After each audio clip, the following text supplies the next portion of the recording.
"Have a good night, sweetie. We'll be back after midnight," my mom said. "Don't forget, we left extra candy in the basement in case you run out." "I know, you told me like 6 times. Just go, have fun, I'll be fine." They gave me one last worried look. As a 15-year-old, I had only been left alone on rare occasions. My dad was giving me a distrustful sideways glance as if he didn't believe in my ability to remember basic instructions. Reluctantly, they began to descend the front steps and walk towards the car wearing their couple's grease costumes. They were going to a Halloween party, which made what my dad said next slightly ironic. Okay, we're going. Remember, no parties, no girls, no drinking or drugs. Do lots of drugs, invite lots of people over and get drunk. Okay, got it, thanks." I shut the door behind them and was left alone. Mercifully, finally, peacefully alone. If you've ever been 15 years old, maybe you'll remember that wonderful feeling when your parents finally go out for the night and leave you alone to your own devices. It's magical. The sun had recently set and it was a dark, moonless night. Trick-or-treaters would be out soon, coming to the door in droves. It was my first night handing out candy, and I made sure to turn the porch light on so kids knew it was alright to come to the door. It was kind of exciting to be on this side of things for a change. I could eat as much candy as I wanted all night long while watching scary movies and playing video games. I had several horror movies on my Netflix playlist ready to go. I tried to decide what to watch first: The Babysitter, Scary Movie, or The Ring. The night was still young, and I decided I didn't feel like committing to movie just yet. So I sat down in my dad's comfortable leather recliner with a bowl of Halloween candy in my lap and pulled out my phone. I figured I'd watch a few TikToks, then pick a movie after that. I opened the app with one finger while nimbly unwrapping a Reese's cup with my remaining digits. The video which popped up on my feed was dark, difficult to make out. It looked like the person recording it was in a forest.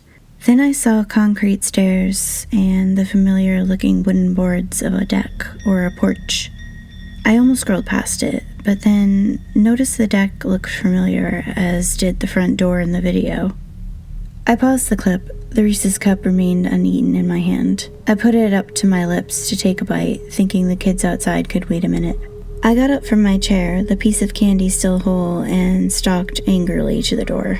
Damn kids couldn't just wait a minute. They'd break the doorbell if they kept attacking it like that. Swinging open the door, ready to yell at the brats, I looked down to see there was absolutely nobody there. Glancing around, I saw there were no trick-or-treaters anywhere nearby. No other houses were decorated either. I noticed that for the first time. Mine was the only one, and it was pitch black outside now, I noticed. The front porch light had apparently burnt out within the last few minutes, since it had just been working when I saw my parents off for the night. I closed the door and walked back to the recliner, my heartbeat now ticking just a little bit faster in my chest. Sitting down, I felt like I couldn't relax. My muscles were tense and stiff. A floorboard creaked above me from the second floor, and I jumped. Then I told myself I was being foolish. It was probably just kids outside playing tricks. I leaned back into the recliner and tried to breathe. We had moved into the house that summer, and it still felt strange and new to me. I had to get used to its quirks, the wheezing, moaning noises it made in the dead of night, sounding ghostly and possessed, the rattling shutters which sealed off the attic, sounding like bones shaking in the wind sometimes, or like muffled screams. Holding my phone in my hand again, I unpaused the TikTok I had been watching. It had been close to the end of the video. The camera panned upwards, and I saw the person raising a black gloved finger up to press a doorbell. The familiar sound rang out through my cell phone speakers. In the video, nobody came to the door. They began to press the bell again and again and again, faster and faster and faster. It was too similar for me not to notice the coincidence. It sounded like what had happened at my own front door just moments before, although it was possible I was mistaken. Looking down at the bottom of the left of the screen, I saw it was a user who was unknown to me. The title of the video was Halloween Takeover. It had just been posted a couple minutes before. Another creaking noise could be heard above me, from the second floor, this time sounding more distinctly like footsteps bending the squeaky wooden floorboards. My heart began to pound faster and harder. I could feel it in my jugular and in my temple. My throat and mouth were dry, and I felt anxious and panicked, more and more with each passing second. With a trembling finger, I scrolled up on my TikTok feed, getting rid of the video and moving on to something else. Anything else. It had just been a coincidence, nothing more. I refused to acknowledge the possibility of it being something more sinister. That was next to impossible.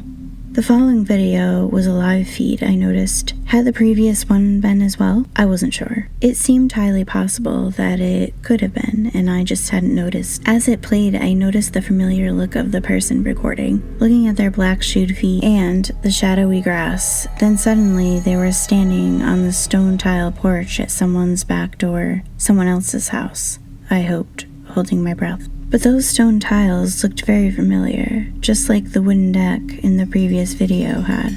This time, there was no doorbell, so they knocked with a heavy fist. I heard the sound coming from my back door a few moments before I heard it on the app, as if there were a slight delay as it traveled through the cellular network. There was no doubting it. They were at my back door. The same person who was recording the TikTok was outside my house. Feeling slightly full of righteous indignation, I ran to the back door to give the asshole a piece of my mind. It was probably some punk kid from my school trying to mess with me. I was pissed off they had gotten to me so good. Swinging the back door open with a stinging retort ready on my lips, I looked outside into the night and saw, once again, there was nobody there. I stepped out in my bare feet, walking onto the grass and looking around for the person responsible. The door hung open behind me, and I paid no attention to it as I yelled out into the night, "Hey, I know what you're doing. You don't scare me. Come and get me." The last statement was one I would come to regret. Going back inside, I closed the door and locked it behind me. From where I stood, the stairs to the basement were just off to the right.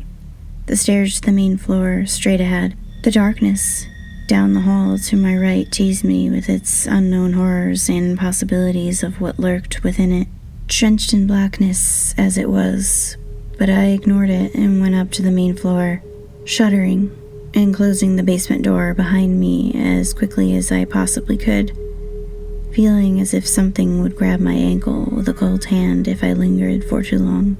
There was a flimsy steel chain lock on the door separating the main floor from the rear exit and from the cold dampness of the basement. We never used it, but this time I slotted it into position with my hands shaking badly. At least it would offer some mediocre security, but from what? That I still didn't know. It was beginning to occur to me that it wasn't necessarily a kid from my school doing this. It could be anyone. It could be a murderer. My knees buckled slightly as that thought crossed my mind. I went back to the living room and took a deep breath before sitting down in the recliner. Holding the phone in my hands, I debated calling my parents. I thought about how it would sound if I did. "Hey Mom, I was on TikTok and I saw a scary video and they rang the doorbell in the video and then our doorbell rang a second later and there was nobody there and then somebody knocked at the back door and then there was nobody there." It sounded delusional and paranoid. They would come home and she would say to my dad, "I guess you were right. He really wasn't ready to be home alone by himself. Maybe next year." There was no way I was going to let that happen. Whoever it was, I could handle them. Getting up, I went down the hall to my room to grab my baseball bat. As soon as I got there, I had it in my hands. The lights went out. The entire house was suddenly completely dark, eerily quiet, lacking all machine noise. And of course, I had left my cell phone in the living room. With the bat in my hand, I started to feel my way along the wall, finding the doorway and going out of the room into the hallway. The entire house was quiet, dark, and empty as far as I could tell. But then why did I keep hearing that soft squeak of footsteps above me, coming from the second floor?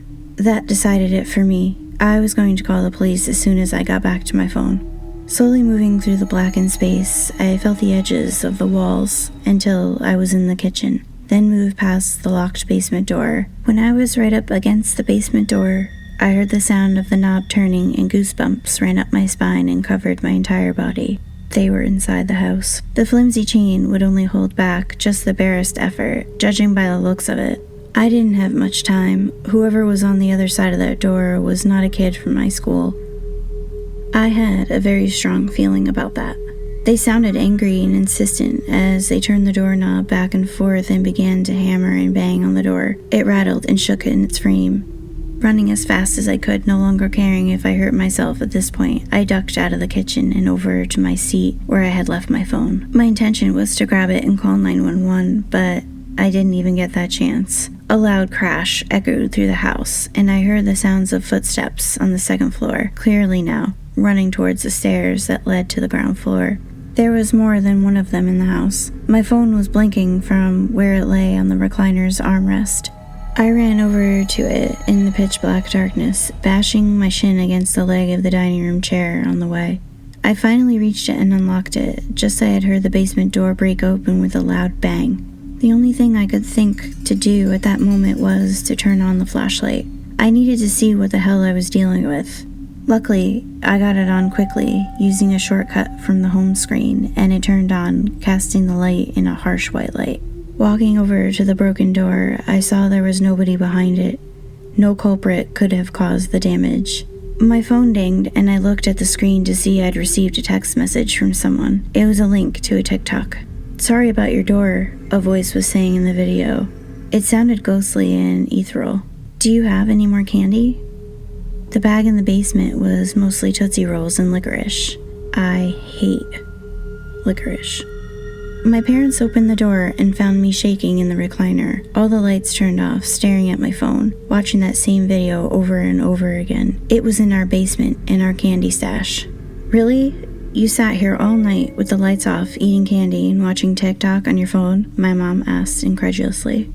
"We're gonna have to have a talk about cutting back on your phone time. I would have thought you would have at least give out candy to the kids. Maybe watch a scary movie or something." My mom was going down to the basement, I realized. "Mom, don't go down there," I yelled, but it was too late. "Yep, he ate all the candy down here too. You are in so much trouble, mister. I thought you didn't even like Tootsie Rolls."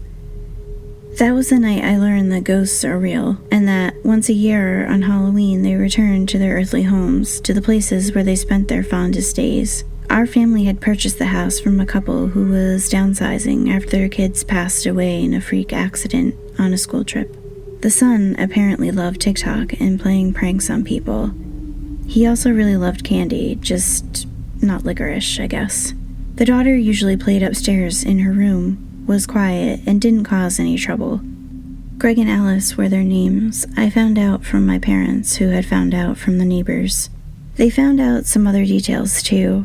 Other past owners of the house, some more controversial than others. It's not Greg and Alice who keep me up at night on Halloween, terrified to sleep. It's the other one, the one Greg told me about. He stays up in the attic. That's why it's boarded up. He whispers to me in the darkness after my parents have gone to sleep. I didn't find out how scary he really was until I crossed the veil. I can see him up there waiting.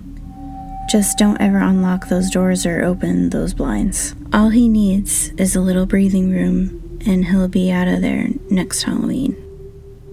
And you do not want to run into him. There's a reason he's locked up there to begin with.